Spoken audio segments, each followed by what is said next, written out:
એક અંધ વ્યક્તિ રાજાના વાંકની અંદર આવ્યો અને રાજાને થયું કે આંધળાને આમે કુદરતી સજા પ્રાપ્ત થયેલી જ છે, તો હવે એને બીજી કઈ સજા આપવી?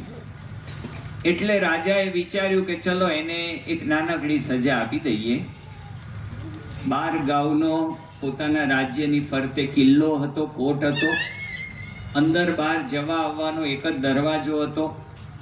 એ દરવાજાથી પેલા અંધ વ્યક્તિને કહ્યું કે દિવાલને હાથ અડાડતો અડાડતો તું 12 ગાઉનો ચક્રાવો લે અને જેવો દરવાજો આવે એટલે તું બહાર નીકળી જાય, તારી સજા પૂરી.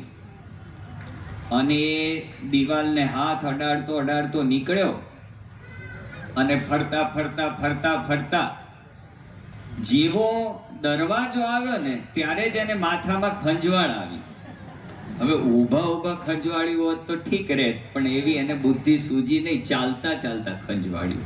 જે હાથ દિવાલને અડાડતા અડાડતા ચાલતો હતો એ હાથ છોડી માથું ખંજવાળતા ચાલતો રહ્યો, દરવાજો જતો રહ્યો.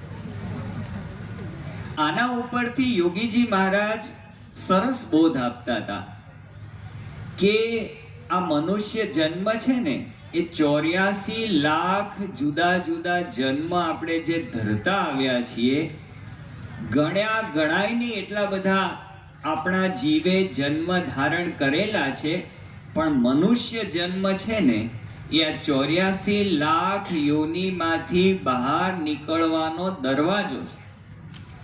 હવે આ જન્મ આપણે માથું ખંજવાળાની અંદર જો પસાર કરી દઈશું તો ફરી 84 નો ચક્રાવો ઊભો છે. એટલે આ જન્મની અંદર આપણે કલ્યાણનો બરોબર નિર્ણય કરી લેવો પડે.